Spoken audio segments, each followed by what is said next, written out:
दुनिया के सबसे बड़ी मेला आज शुरू हुई है, कुंभ मेला 12 साल बाद।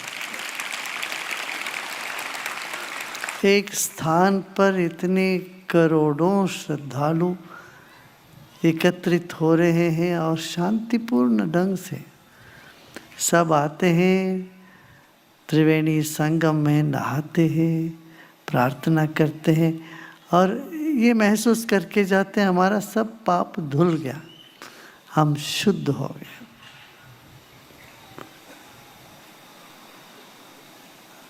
पता नहीं क्या क्या कर्म, क्या क्या संस्कार रहा, वो सब चीज़ों को गंगा जी में बहा के जाते। अब साधु संत महात्मा वो भी आके नहाते हैं वहाँ। वो क्यों नहाते हैं? जो तप करते हैं बैठे, उनमें कोई पाप तो नहीं है, पाप तो सब समाप्त हो गया। फिर भी जिनका कोई पाप नहीं वो भी आके नहाते क्यों? वो ये सोचते हैं हमने जो भी तप किया है वो तप किया करके तप का अहंकार हमारे भीतर ना आ जाए, तो वो तप का बल को, तप की जो फल है उसका पुण्य है उसको भी गंगा जी में समर्पण करके जाते त्रिवेणी संगम।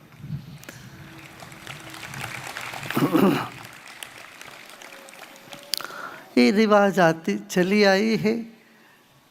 जब अमृत की कलश लेके चले मोहिनी जी, महाविष्णु मोहिनी के रूप में, उसका 4 बूंद धरती में भी गिरा। तो वो यहाँ पर गिरा, कहाँ पर? जहाँ तीनों नदियों का संगम हुआ, वहाँ अमृत की बिंदु गिरी। ये इसकी जो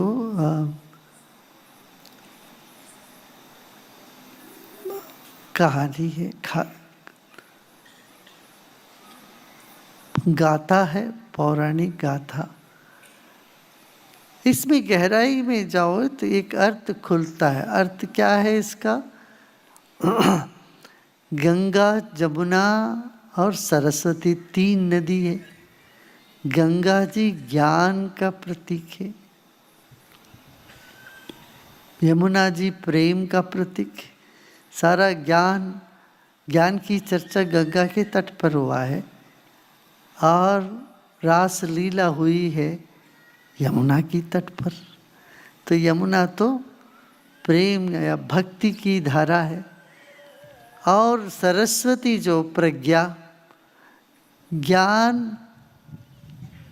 प्रेम और प्रज्ञा का संगम है त्रिवेणी संगम। उसमें जो नाता है उसको पुण्य प्राप्त हो जाता है, अमरत्व प्राप्त होता है। माने मृत्यु उनको छू नहीं सकती है। ये गाथा इसका रहस्य है। और ये कहाँ है? हमारे भीतर है। कई धक्के खाकर वहाँ पर जाके नहाओ, ये नहीं है। तुम ध्यान में बैठो, ईडा, पिंगला, सुषुम्ना, ये 3 नाड़ी है। बाएं जो धारा है, बाएं नाड़ी है ईडा,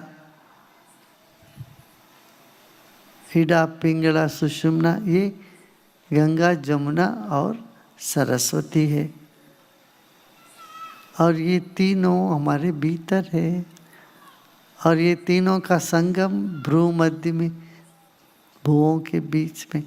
तो जब ध्यानस्थ होते हैं भक्ति और ज्ञान को लेकर के, तब अमृत को हम प्राप्त करते हैं।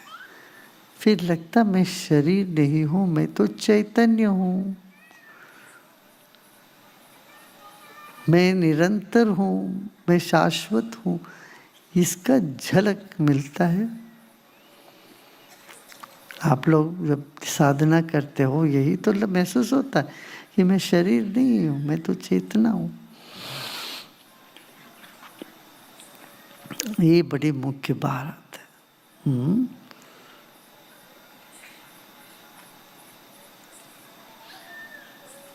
तो हमारे आगम शास्त्रों में सदियों से सब बताया गया, योग शास्त्र, योग विद्या, शैवागम, इस सब में यही कहा गया कि कैसे प्राणायाम और ध्यान करते हो तो चेतना खिलने लगती है, अमृतत्व को प्राप्त करते हैं।